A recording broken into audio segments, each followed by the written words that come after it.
The broadcast is now starting. All attendees are in listen-only mode. Hello, good evening. This is Tao Le from First Day for the Boards and USMLERx. Welcome. I'd like to welcome everybody tonight. Thanks for joining. As you know, I am the editor for the First Aid series and also editor for the USMLERx. I'm based at University of Louisville, where I am chief of the section of allergy immunology.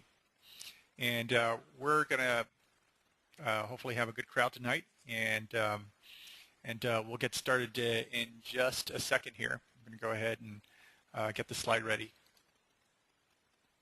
So before we get going, I want to thank AP-AMSA for sponsoring this talk. They sent out notices and reminders for folks to show up, and so I want to welcome them as well too. I don't think Shelley Chu's on the call tonight. At least not yet, but when she is, I'll definitely have her say hi. Before we get going, I want to also make sure that you guys can hear the audio. You should be actually able to hear me through your computer speakers or through a headset if you're wearing a headset. If not, you can also dial a toll number as well too to get the audio. And that information is in the control panel that's on the right side of your screen if you don't see it already. If you get a busy signal, you can keep trying to dial in. Shouldn't be a problem.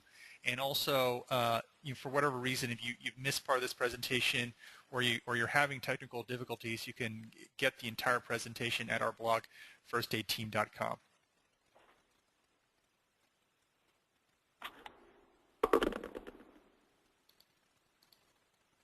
Okay, so this is our agenda for the evening. I want to talk about common mistakes that third-year medical students often make as they're transitioning to the ward. You want to learn also about your team. You also want to know a little bit more about what happens during the wards, and we're going to focus mostly on the inpatient.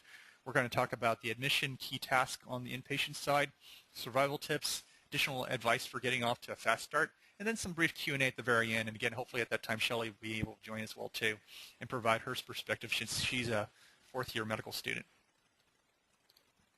Let's see. Louise, are you back? Yes, sir, I am. Okay. And Louise is helping us run the presentation as well too. Let's see. Do you know whether Shelley will be able to join at this point, or? I have not reached her yet. She has received an invitation. Okay, very good. So we'll just see what happens. Okay, great. No, she's all right, out before we get going, I want to learn a little bit more about the audience. So I'm going to ask you folks a couple of questions here. If I can get to the right question here. Okay, very good. So the first question is, I want to know what type of specialty you're interested in, something that's more competitive or less competitive. So take a second to think about it and choose. The very competitive one include basically all the surgical subspecialties, radiation, oncology, ENT, that type of stuff. Less competitive is really all the very large specialties, internal medicine, which is what I did, surgery, OBGYN, psych, family medicine. All right, I'll give you guys one more second, and we're done. I'm going to close the poll, and I'm going to share the results. So you can basically see that half you guys are, a small portion, about a fifth of you guys are thinking about very competitive specialties. About half of you guys are thinking about the larger specialties, and then a good chunk of you guys really have no idea at this point, which is absolutely very common. The next question is kind of another way of stratifying your interests. So if we had to look at surgical versus non-surgical, what do you guys think you might be interested in? So this includes, surgical includes general surgery, surgical subs, OBGYN. Non-surgical is basically the rest. And I actually include emergency medicine and non-surgery because obviously you don't have any surgical significant OR time. You've got lots of procedure, but you don't have a ton of OR time. All right, I'm going to go ahead and close the poll and share the results. Again, it's at this point it seems to be 2-to-1 non-surgical versus surgical. So this gives me some idea of what type of folks you guys, what directions you guys are leaning, and you guys learn a little bit about yourselves as well too. So I'm going to close that poll, and we're going to move back into the presentation. All right, so a couple things that you want to think about as you transition to the wards is that we often make a lot of mistakes. I made some of these mistakes when I was a third-year medical student. One is like not understanding your roles and responsibilities and the expectations of being a third-year medical student on a medical team or surgical team, not getting appropriate or timely feedback, not using the right resources, text, references, smartphone/PDA, computer resources, not really knowing how to be a team player. It's very different than when you were a student in the preclinical years. And also not being able to organize or efficiently do all your tasks. All right, so this is the team. Hopefully this is not your team, but as you're aware, there's many members to the team. Of course, at the top, we all know there's the attending and the chief. Then there's a resident, and depending on whether it's surgical or medical, it could be a very senior or like a PGY2 resident. Intern obviously is a PGY1. Sub-I will be the fourth-year medical student. And then there's a number of non-MD staff, including nurses, ward clerks, pharmacists, other staff, respiratory therapists, and then of course there's you. Not that you're necessarily the lowest person on the totem pole, but you're typically the newest member of the team in terms of experience and being around the physical environment.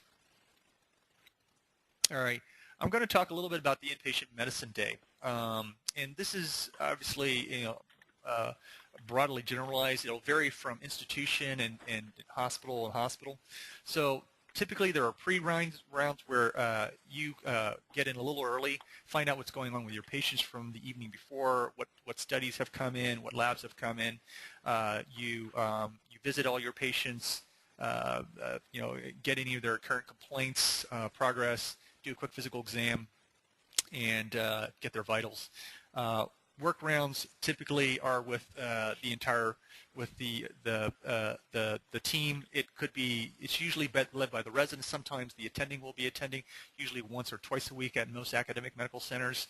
And then after you finish your work rounds, then there is work time. Sometimes we call this the hour of power. There's a certain amount of time where you can order tests, get consults, check labs, put in for studies, etc. Usually about once or twice a week you'll have attending rounds or chief rounds, and that's where you have case presentations or maybe some didactics regarding cases that the team team is struggling with or encountering during that period. And then there's always noon conference, and these can be departmental noon conferences or resident noon conferences where there's usually didactics or, again, case presentations, for the medical students, the sub-Is, and the residents. And then afterwards there is going to be afternoon work, which can go on, for the rest of the day. And sometimes, again, maybe every other week or so, or once a week or so, there may be chief rounds or some sort of special didactics where the clerkship director gets all the med students together for a presentation or a didactic talk of some sort. At the end of the day, there's a process called signing out where you usually pass on information to the overnight